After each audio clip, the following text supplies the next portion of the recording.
പവിത്രത്തിന്റെ ഒരു അപ്കമിംഗ് എപ്പിസോഡിലേക്ക് എല്ലാവർക്കും സ്വാഗതം. ശങ്കരനാരായണന്റെ കുടുംബക്ഷേത്രത്തിൽ വെച്ച് നടക്കുന്ന ഒരു ഉത്സവത്തിനായി എല്ലാവരും ഒരു വാനിൽ ഒരുമിച്ച് എല്ലാവരും ഒരു വണ്ടിയിൽ പുറപ്പെടുവാണ്. അങ്ങനെ പാട്ടും ഡാൻസും എല്ലാമായി നമ്മുടെ ശങ്കരനാരായണൻ പാട്ടൊക്കെ പാടുന്നുണ്ട്. നമ്മുടെ സ്വന്തം ഇഷ്ടപ്രകാരം പാടുന്നതല്ല, നമ്മുടെ വിക്രം പാടിക്കുന്നതാണ്. അങ്ങനെ ഡാൻസും പാട്ടും ഒക്കെ ആയി നല്ല രസകരമായ സംഭവങ്ങളാണ് ഉണ്ടാകുന്നത്. ഇന്ന് ഈ വിശേഷത്തെക്കുറിച്ചാണ് പറയാൻ പോകുന്നത്.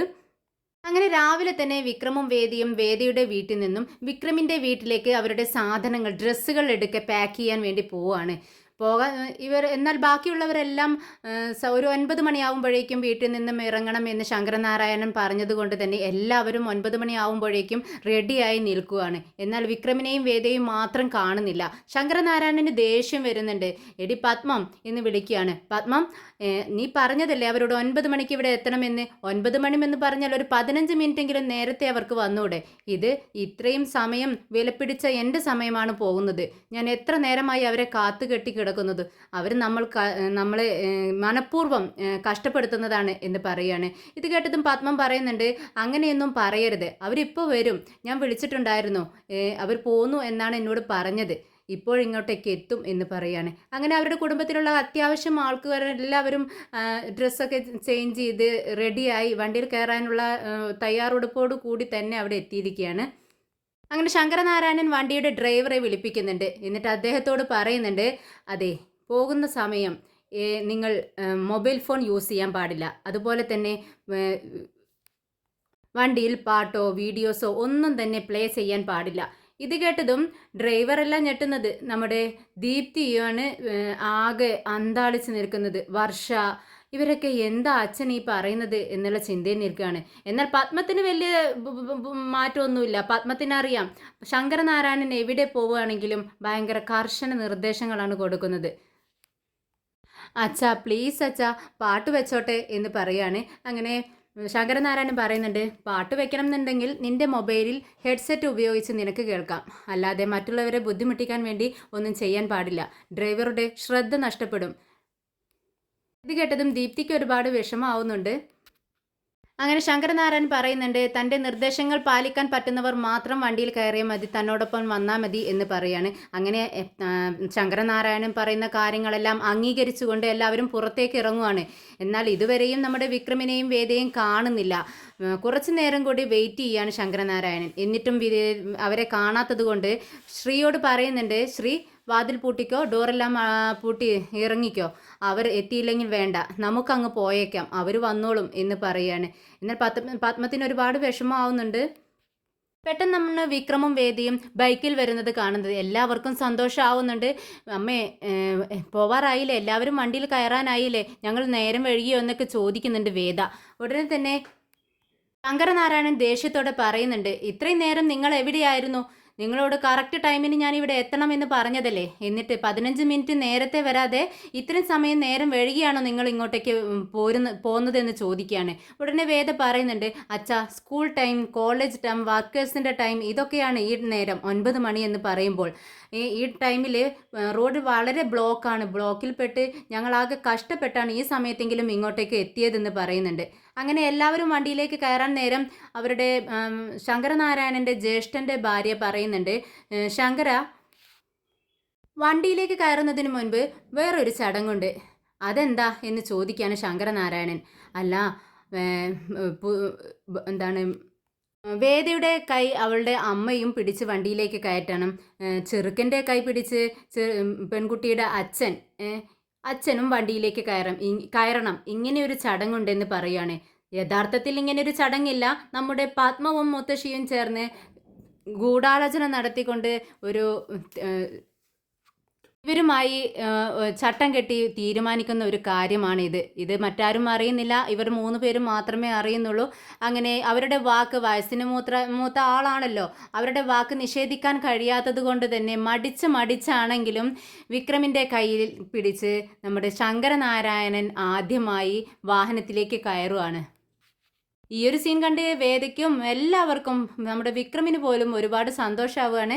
അങ്ങനെ വണ്ടിയിൽ കയറിയതും എല്ലാവരും ഇരിക്കുന്നുണ്ട്. വിക്രമിന് ഇരിക്കാൻ സീറ്റില്ല. ശങ്കരനാരായണൻ്റെ അടുത്ത് ഒരു സീറ്റ് മാത്രമേ ഒഴിവുള്ളൂ. പക്ഷേ ശങ്കരനാരായണൻ്റെ അടുത്തിരിക്കുന്നത് ഇഷ്ടമാവില്ല എന്ന് എല്ലാവർക്കും അറിയാവുന്ന കാര്യമാണ്. അങ്ങനെ ആ വല്യമ്മ പറയുന്നുണ്ട്, എന്താ വിക്രം നീ ഇങ്ങനെ നിൽക്കുന്നത്, അച്ഛൻ്റെ അടുത്ത് അങ്ങ് കയറി ഇരുന്നോ എന്ന് പറയാണ്. പക്ഷേ അത് സാറിന് ഇഷ്ടാവില്ല എന്ന് പറയുന്നുണ്ട് വിക്രം. അതെന്താ ഇഷ്ടാവാത്ത, നീ അവൻ്റെ മകനല്ലേ, നീ അവിടെ ഇരിക്കേ, വേറെ എവിടെയും സീറ്റില്ല എന്ന് പറയാണ്. അങ്ങനെ ശങ്കരനാരായണൻ്റെ അടുത്ത് വിക്രം സന്തോഷത്തോടെ ഇരിക്കുകയാണ്. എന്നാൽ ശങ്കരനാരായണൻ ഇത് ഇഷ്ടപ്പെടുന്നില്ല, അങ്ങ് നീങ്ങിയിരിക്കുന്നുണ്ട്. എന്നാൽ നമ്മുടെ വിക്രമാണെങ്കിൽ ശങ്കരനാരായണനെ ദേഷ്യം പിടിപ്പിക്കാൻ വേണ്ടി മനഃപൂർവ്വം തന്നെ അങ്ങോട്ടും ഇങ്ങോട്ടും ഒക്കെ ചെരിഞ്ഞും കൈകൾ ഇങ്ങനെ നിവർത്തിയും ഒക്കെ വെച്ച് ഇരിക്കുകയാണ്. ശങ്കരനാരായണൻ എന്താ എന്താ എന്ന് ഇടയ്ക്കിടയ്ക്ക് ചോദിക്കുന്നുണ്ട്.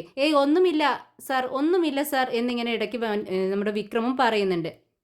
പിന്നീട് വണ്ടി ഇങ്ങനെ പോയിക്കൊണ്ടിരിക്കുമ്പോഴും ആരും ഒന്നും മിണ്ടുന്നില്ല, വളരെ സൈലൻ്റ് ആണ്. ഇത് കണ്ട് വിക്രം എല്ലാവരുടെയും മുഖത്തേക്ക് നോക്കുന്നുണ്ട്. ഇതെന്ത് പറ്റി, ജയിലിലേക്ക് കൊണ്ടുപോകുന്ന ജയിൽ പുള്ളികളെ പോലെ ഉണ്ടല്ലോ എല്ലാവരുടെയും മുഖം കാണുമ്പോൾ. ഇങ്ങനെയൊക്കെ ഒരു യാത്ര പോകുന്ന സമയത്ത് ഇങ്ങനെയൊക്കെയാണോ, വളരെ ജോളിയായി പാട്ടൊക്കെ പാടി ഡാൻസൊക്കെ കളിച്ച് വേണ്ടേ പോവാൻ, ഇതൊന്നും നിങ്ങൾക്ക് ആർക്കും അറിയത്തില്ലേ എന്ന് ചോദിക്കാൻ ഉടനെ പത്മം പറയുന്നുണ്ട്, ഞങ്ങളുടെ യാത്രകളൊക്കെ ഇങ്ങനെയാ, ഞങ്ങൾ ടൂറ് പോകുമ്പോൾ പോലും ഇങ്ങനെ മുഖം കയറ്റി പിടിച്ചിരുന്ന് അവിടെ എത്തുന്നത് പോലെ വരെ ആരും സംസാരിക്കാൻ പാടില്ല. ഇന്ന് അച്ഛൻ പറഞ്ഞ കാര്യങ്ങളാ ഇതൊക്കെ, ആരോടും മിണ്ടാൻ പാടില്ല എന്ന് അച്ഛൻ പ്രത്യേകം പറഞ്ഞിട്ടുണ്ട് എന്ന് പറയുകയാണ്.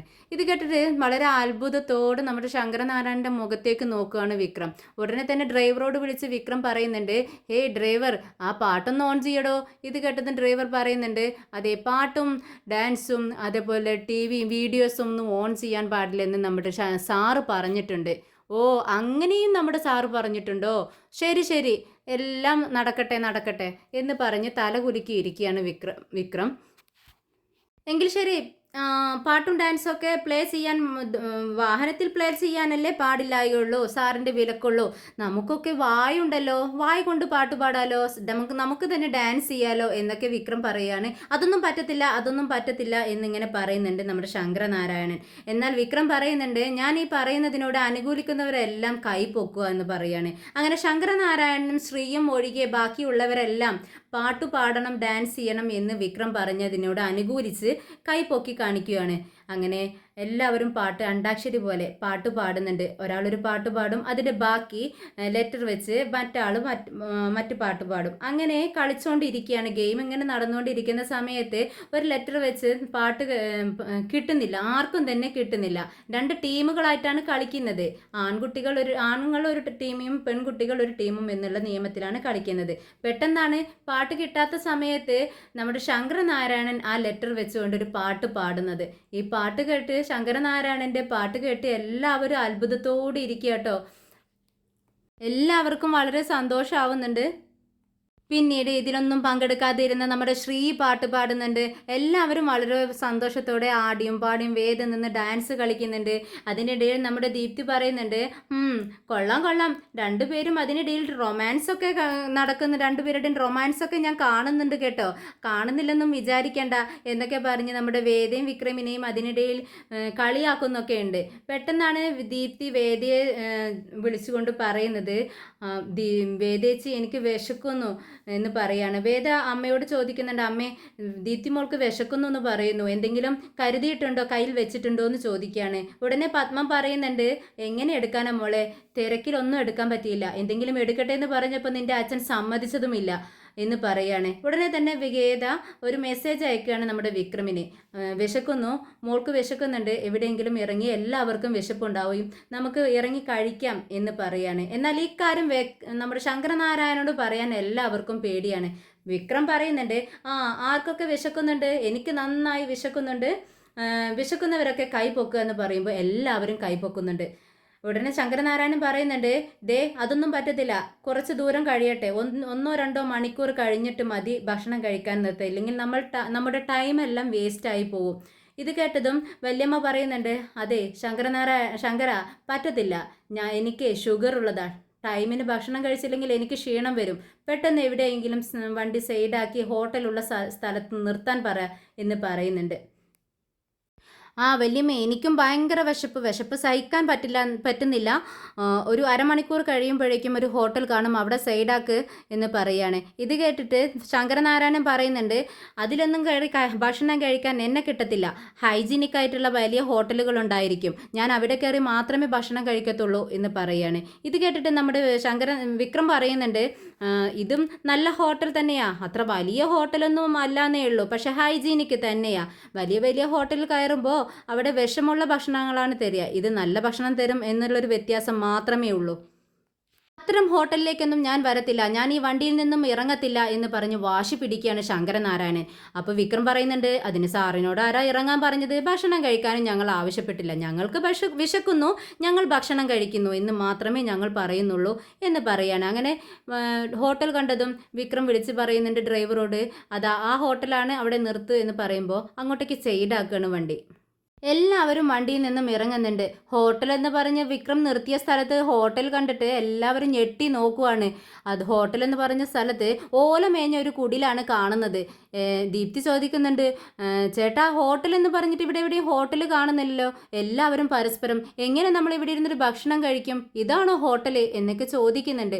ഇത് കേട്ടിട്ട് വിക്രം പറയുന്നുണ്ട്, അതെ, നിങ്ങളിവിടെ ഭക്ഷണം കഴിക്കാനല്ലേ വന്നത്, ഇവിടുത്തെ ഭക്ഷണം എങ്ങനെയുണ്ടെന്ന് മാത്രം നിങ്ങൾ ശ്രദ്ധിച്ചാൽ മതി, അല്ലാതെ ഇതിൻ്റെ സ്പേസ്, സ്ഥലങ്ങൾ, അങ്ങനെയുള്ള കാര്യങ്ങളൊന്നും നിങ്ങൾ നോക്കേണ്ട എന്ന് പറയാണ്. അങ്ങനെ എല്ലാവരും തിരിഞ്ഞു നോക്കുന്ന സമയത്ത് ശങ്കരനാരായണൻ മാത്രം വണ്ടിയിൽ നിന്നും ഇറങ്ങുന്നില്ല. അങ്ങനെ നമ്മുടെ പത്മവും ദീപ്തിയും വിക്രമും എല്ലാവരും വാഹനത്തിൻ്റെ അടുത്തേക്ക് ചെന്ന് അകത്തേക്ക് നോക്കിക്കൊണ്ട് ശങ്കരനാരായണനെ വിളിക്കുന്നുണ്ട്. ഇങ്ങ് ഇറങ്ങി വാ ശങ്കരേട്ടാ, ഭക്ഷണം കഴിക്കാമെന്ന് പറയുമ്പോൾ അദ്ദേഹം പറയുന്നുണ്ട്, ഞാൻ നിങ്ങളോട് പറഞ്ഞില്ലേ, ഞാൻ ഹൈജീനിക് ആയിട്ടുള്ള സ്ഥലത്ത് നിന്ന് മാത്രമേ ഭക്ഷണം കഴിക്കൂ എന്ന്. പത്മം, നിനക്ക് അറിയാവുന്നതല്ലേ, പിന്നെ എന്തിനാ എന്നെ ഇങ്ങനെ നിർബന്ധിക്കുന്നത് എന്ന് ചോദിക്കുകയാണ്. ഉടനെ പത്മം പറയുന്നുണ്ട്, നിങ്ങളൊരു ഡയബറ്റിക് പേഷ്യൻ്റ് ആണ്, അത് നിങ്ങൾക്ക് ഓർമ്മ വേണം. കുറച്ച് നേരം നിങ്ങൾക്ക് ഭക്ഷണം കഴിക്കാണ്ടിരുന്നാൽ നിങ്ങൾക്ക് ക്ഷീണം വരുന്നതാണ്. ഇവിടെ അടുത്തൊന്നും ഒരു ഹോസ്പിറ്റൽ തന്നെ ഉണ്ടാവില്ല, നിങ്ങൾ ഇങ്ങോട്ടേക്ക് ഇറങ്ങി വാ എന്ന് പറയുകയാണ്. അങ്ങനെ വിക്രമും പറയുന്നുണ്ട്, അതമ്മ പറഞ്ഞത് ശരിയാകട്ടോ, ഇവിടെയും ഒരു അടുത്തൊരു ഹോസ്പിറ്റൽ ഉണ്ടാവത്തില്ല, സാർ എന്തെങ്കിലും ഭക്ഷണം കഴിക്കുന്നതാണ് നല്ലതെന്ന് പറഞ്ഞ് വേദയും എല്ലാവരും നിർബന്ധിക്കുകയാണ്. ഇത് കേട്ടിട്ട് നിർബന്ധത്തിന് സഹിക്കാൻ വയ്യാതെ ശങ്കരനാരായണൻ പറയുന്നുണ്ട്, ശരി ഞാൻ ഇറങ്ങി വരാം, പക്ഷേ ഭക്ഷണം അത് കഴിക്കണം ഇത് കഴിക്കണം പറഞ്ഞ് എന്നെ നിർബന്ധിക്കരുതാരും, എനിക്കിഷ്ടമുള്ളത് മാത്രമേ ഞാൻ കഴിക്കത്തുള്ളൂ എന്ന് പറയാണ്. ശങ്കരനാരായണൻ്റെ മനസ്സൊന്ന് അരിഞ്ഞതും എല്ലാവർക്കും സന്തോഷമാവുകയാണ്. ഇല്ല, ഞങ്ങൾ ആരും നിർബന്ധിക്കില്ല, നിങ്ങളുടെ ഇഷ്ടപ്രകാരം നിങ്ങൾക്ക് കഴിക്കാം, നിങ്ങൾ ഇറങ്ങി വാ എന്ന് പറയാണ്. അങ്ങനെ ശങ്കരനാരായണൻ അവരോടൊപ്പം അകത്തേക്ക് ചെല്ലുന്നുണ്ട്. വിക്രമിനെ കണ്ടതും ആ ഹോട്ടലിൻ്റെ ഉടമ വിക്രം, നീയോ, കുറേ കാലമായല്ലോ നിന്നെ കണ്ടിട്ട്, വാ എന്ന് പറഞ്ഞുകൊണ്ട് വിളിക്കുന്നുണ്ട്. വിക്രമും അദ്ദേഹവും ഒരുപാട് നാളത്തെ പരിചയം പോലെയാണ് സംസാരിക്കുന്നത്. വിക്രം നന്നായി ചിരിക്കുന്നുണ്ട്. ഉടനെ തന്നെ വിക്രം പറയുന്നുണ്ട്, ഞാൻ ഒറ്റയ്ക്കല്ല, ഞാൻ എൻ്റെ ഫാമിലിയോട് കൂടി തന്നെയാണ് ഭക്ഷണം കഴിക്കാൻ വന്നത്. ഉടനെ തന്നെ അദ്ദേഹം ഭാര്യയോട് പറയുന്നുണ്ട്, ദേ ആരാ വന്നിരിക്കുന്നതെന്ന് നോക്ക്, അവരെ അങ്ങ് അകത്തേക്ക് ഇരുത്ത് എന്ന് പറയുകയാണ്. അങ്ങനെ എല്ലാവരും അകത്തേക്ക് കയറി ഇരിക്കുകയാണ്. വിക്രമിനെ കണ്ടതും ഓണറുടെ ഭാര്യ വന്ന് ഓടി വരുവാട്ടെ. എന്നിട്ട് വിക്രമിൻ്റെ കൈ പിടിച്ചുകൊണ്ടാണ് സംസാരിക്കുന്നത്. വിക്രം, നീയോ, ഒരുപാട് നാളായല്ലോ കണ്ടിട്ട്, ഇതൊക്കെ ആരാ എന്ന് ചോദിക്കുകയാണ്. ഇതെൻ്റെ ഭാര്യയാണെന്ന് പറയുന്നുണ്ട് വിക്രം. ഉടനെ തന്നെ വേദയ്ക്ക് ഇതൊന്നും കണ്ടിട്ട് പിടിക്കുന്നില്ല കേട്ടോ. ഈ സ്ത്രീ എന്താ വിക്രമിനോട് ഇത്രയും സ്വാതന്ത്ര്യത്തോടെ പെരുമാറുന്നത് എന്നുള്ള ഉദ്ദേശത്തിൽ നിൽക്കുകയാണ്. പെട്ടെന്ന് വിക്രം ചോദിക്കുന്നുണ്ട്, അല്ല ഇവിടെ എന്താ കഴിക്കാനുള്ളത്, കഴിക്കാൻ എന്തെങ്കിലും ഉണ്ടോ എന്ന് ചോദിക്കുക. പിന്നെ വിക്രം, നിനക്കില്ലാതിരിക്കോ? എല്ലാം ഉണ്ട്, നീ നിൻ്റെ ഫാമിലിയോടൊപ്പമല്ലേ വന്നിരിക്കുന്നത്, വരാത്ത ആളുകളെല്ലാം വന്നിട്ടുണ്ടല്ലോ, അദ്ദേഹത്തെ കണ്ടില്ലേ, എല്ലാവരും കയറിയിരിക്കുക എന്ന് പറയാണ്. ഉടനെ തന്നെ വിക്രമിനെ, ശരി ഞാൻ എടുത്തോണ്ട് വരാം എന്ന് പറഞ്ഞ് ആ സ്ത്രീ പോകുമ്പോഴേക്കും നമ്മുടെ വിക്രമിൻ്റെ ഇക്കിളി ഇട്ടുകൊണ്ടാണ് പോകുന്നത്. വിക്രം ആ സ്ത്രീ ഇക്കിളി ഇടുന്ന സമയത്ത് വിക്രം ചിരിക്കുകയാണ്. ഇത് കണ്ടിട്ട് വേദയ്ക്ക് ഒട്ടും പിടിക്കുന്നില്ല. വിക്രമിനോട് ഇത്രയും സ്വാതന്ത്ര്യത്തോടെ ഈ സ്ത്രീ എന്താ ഇങ്ങനെ പെരുമാറുന്നതെന്നാണ് വേദ ചിന്തിക്കുന്നത്. നീ ചിരിക്ക് 32 പല്ലും കാട്ടി ചിരിക്ക് നീ എന്ന് ദേഷ്യത്തോടെ പറയാണ് നമ്മുടെ വേദ. അങ്ങനെ എല്ലാവരും ഭക്ഷണം കഴിക്കാൻ വേണ്ടി കസേരയിലേക്ക് ഇരിക്കുന്നുണ്ട്. അങ്ങനെ എന്തൊക്കെ ഭക്ഷണമാണ് എല്ലാവർക്കും വേണ്ടതെന്ന് ചോദിക്കാൻ വേണ്ടി ആ സ്ത്രീ വരുന്നുണ്ട്. ഇവിടെ ദോശയും ഇഡ്ഡലിയും ചോറും എല്ലാം ഉണ്ട്. കറികളാണെങ്കിൽ മട്ടൺ, ചിക്കൻ, ബീഫ്, അങ്ങനെ ഞണ്ട്, എല്ലാം, താറാവ്, അങ്ങനെ എല്ലാം ഉണ്ട്. നിങ്ങൾക്ക് ഏതാ വേണ്ടത് എന്ന് ചോദിക്കുന്നുണ്ട്. വിക്രമിന് താറാവ് കറി നല്ല ഇഷ്ടമല്ലേ എന്ന് ചോദിക്കുകയാണ്. ഇത് കേട്ടിട്ട് വേദ, ഈ സ്ത്രീ വളരെ സ്വാതന്ത്ര്യത്തോടെയാണല്ലോ വിക്രമിൻ്റെ ഇഷ്ടങ്ങളടക്കം പറയുന്നല്ലോ എന്നൊക്കെ ചിന്തിച്ചിട്ടിരിക്കുകയാണ്. അങ്ങനെ അതൊന്നും വേണ്ട, ഇഡ്ഡലിയും സാമ്പാറും എടുക്കുക എന്ന് പറയാണ് നമ്മുടെ ശങ്കരനാരായണൻ. അങ്ങനെ എല്ലാവർക്കും ഇഡ്ഡലിയും സാമ്പാറൊക്കെ കൊടുക്കുന്നുണ്ട്. ശങ്കരനാരായണന് തീരെ ഇഷ്ടപ്പെടുന്നില്ല. വളരെ മുഖമൊക്കെ ഇങ്ങനെ ചുളിച്ച് വെച്ചാണ് കഴിക്കുന്നത്. ഇഷ്ടപ്പെടാത്ത പോലെയാണ് കഴിക്കുന്നത്. ബാക്കിയുള്ളവരെല്ലാവരും നന്നായി കഴിക്കുന്നുണ്ട്. അങ്ങനെ ആ സ്ത്രീ അവരുടെ വിക്രമിൻ്റെ അടുത്ത് വന്നിട്ട് പറയുന്നുണ്ട്, വിക്രം, നീ എന്തൊക്കെയാണ് നിനക്ക് വേണ്ടതെന്ന് വെച്ചാൽ പറയണം കേട്ടോ എന്ന് പറഞ്ഞുകൊണ്ട് അപ്പുറത്തേക്ക് പോവാണ്. പിന്നീട് ചിക്കനും മട്ടനും ഒക്കെ നമ്മുടെ വിക്രമിന് കൊടുക്കുകയാണ് ആ സ്ത്രീ. വിക്രം ചോദിക്കാതെ തന്നെ കൊടുക്കുന്നുണ്ട്. നീ നിന്റെ ഫാമിലിയോടൊപ്പം അല്ലേ വന്നിരിക്കുന്നത്, ഇതെല്ലാം കഴിച്ചോളണം കേട്ടോ എന്ന് പറഞ്ഞുകൊണ്ടാണ് അവിടെ നിന്നും പോകുന്നത്. ഉടനെ വേദ ചോദിക്കുന്നുണ്ട്, ഇതാരാ വിക്രം, ഈ സ്ത്രീ ആരാ, നിനക്ക് മുന്നേ അറിയാവോ, നീ ഇവിടെ മുൻപ് വന്നിട്ടുണ്ടോ എന്ന് ചോദിക്കുക. പിന്നെ ഞാൻ പലതവണ വന്നിട്ടുണ്ടല്ലോ. ഓഹോ, അത് ശരി, അപ്പോൾ അതാണില്ലേ കാര്യം. നീ നിന്റെ മാമിയാരുടെ വീട്ടിൽ വന്നിട്ട് വെട്ടി വിഴുങ്ങുന്നത് പോലെയാണല്ലോ വിഴുങ്ങുന്നത്.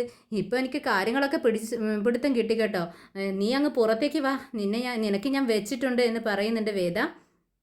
ഏയ് എന്താടി വേദ ഇത് നമുക്ക് വേണ്ടപ്പെട്ടവരാടി എന്ന് പറയുന്നുണ്ട് വിക്രം. അങ്ങനെ ഇതൊന്നും ശ്രദ്ധിക്കാതെ വിക്രം അങ്ങനെ ഇരുന്ന് ഭക്ഷണം കഴിക്കുന്നുണ്ട് നല്ല സ്വാദോടു കൂടി തന്നെ. പെട്ടെന്ന് കഴിച്ചുകൊണ്ടിരിക്കുന്നതിനിടയിൽ ശങ്കരനാരായണൻ എവിടെ കഴുകുന്ന സ്ഥലം എന്ന് പറയുന്നുണ്ട്. അങ്ങനെ സ്ത്രീ ചോദിക്കുന്നു, നിങ്ങൾ അധികമൊന്നും കഴിച്ചില്ലല്ലോ, നിങ്ങൾക്ക് വേറെ ഒന്നും വേണ്ടേന്ന് ചോദിക്കുകയാണ്.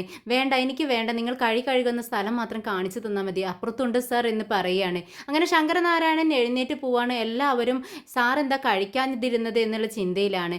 എന്നാൽ വിക്രം പെട്ടെന്ന് ശങ്കരനാരായണനെ ശ്രദ്ധിക്കുന്നുണ്ട്. ശങ്കരനാരായൺ പുറത്തേക്ക് പോയതും വിക്രമും പെട്ടെന്ന് ഭക്ഷണം കഴിക്കുന്നത് നിർത്തി ഇല അങ്ങ് മടക്കുവാണ്. അപ്പോൾ വേദ ചോദിക്കുന്നുണ്ട്, നീ എന്താ വിക്രം കഴിക്കാത്തത്, നീ കഴിച്ചു തുടങ്ങിയതല്ലേ ഉള്ളൂ. എനിക്ക് വേണ്ട വേദേ, കുറച്ച് കഴിച്ചു എനിക്ക് ടോയ്ലറ്റിലൊന്ന് പോകണം, ഞാനിപ്പോൾ വരാം എന്ന് പറഞ്ഞുകൊണ്ട് പെട്ടെന്ന് അവിടെ നിന്നും ഇറങ്ങുവാണ് ശങ്കരനാരായണൻ്റെ ഒപ്പം തന്നെ. അങ്ങനെ ഭക്ഷണം കഴിച്ച് എല്ലാവരും എഴുന്നേൽക്കുന്ന സമയത്തും ആ സ്ത്രീ വന്നിട്ട് വിക്രമിനോട് പറയുന്നുണ്ട്, വിക്രം എഴുന്നേൽക്കാൻ വരട്ടെ, ഞാൻ ഒരു സൂപ്പ് സ്പെഷ്യലായിട്ട് നിനക്ക് ഉണ്ടാക്കിയിട്ടുണ്ട്, നിനക്ക് ഇഷ്ടമുള്ള സൂപ്പാണ്, അത് കുടിച്ചിട്ട് പോകാമെന്ന് പറയുമ്പോൾ വിക്രം, ഇല്ല ചേച്ചി, സമയമില്ല, ഞങ്ങൾക്ക് കുറച്ച് തിരക്കുണ്ട്, ഞങ്ങൾ പോട്ടെ എന്ന് പറയുകയാണ്. അത് പറഞ്ഞാൽ പറ്റത്തില്ല, നിങ്ങൾക്ക് സ്പെഷ്യലായിട്ട് ഞാൻ ഉണ്ടാക്കിയതല്ലേ, നീ കഴിച്ചിട്ട് പോയാൽ മതി എന്ന് പറയുമ്പോൾ വേദയ്ക്ക് ദേഷ്യം വരാണ്. വിക്രം വേണ്ടാന്ന് പറഞ്ഞിട്ടും ഈ സ്ത്രീ എന്താ ഇങ്ങനെ നിർബന്ധിക്കുന്നത് എന്ന് വിചാരിച്ചിട്ട് വേദ പറയുന്നുണ്ട്, ഇതേ അവരല്ലേ പറഞ്ഞത് വേണ്ടാന്ന്, പിന്നെ എന്തിനാ നിങ്ങളിങ്ങനെ നിർബന്ധിക്കുന്നത് എന്നിങ്ങനെ കടുത്ത ഭാഷയിൽ പറയാണ്. വേദയുടെ സ്വരം മാറിയതും ആ സ്ത്രീ പറയുന്നുണ്ട്, നീ എന്തിനാ ഇങ്ങനെ എന്നോട് ദേഷ്യപ്പെടുന്നത്, നിനക്കറിയോ ഇവൻ എൻ്റെ ആരാണെന്ന്, ഇവൻ എനിക്കൊരു അനിയൻ്റെ പോലെയാണ്, അത് കൂടുതൽ പറഞ്ഞു കഴിഞ്ഞാൽ എനിക്ക് എൻ്റെ മകനെ പോലെയാണ് ഇവനെന്ന് പറയാണ്. ഇത് കേട്ടതും വേദയ്ക്ക് ഒരു മയം വരുന്നുണ്ട്. വേദയ്ക്ക് കാര്യങ്ങളൊക്കെ പിടുത്തം കിട്ടുകയാണ്. അങ്ങനെ വേദ ചോദിക്കുന്നുണ്ട്, അത് നിങ്ങൾ എന്തിനാ ഇപ്പോൾ ഇതൊക്കെ എന്നോട് പറയുന്നത്, നീ അറിഞ്ഞിരിക്കണം, ഇവൻ്റെ ഭാര്യ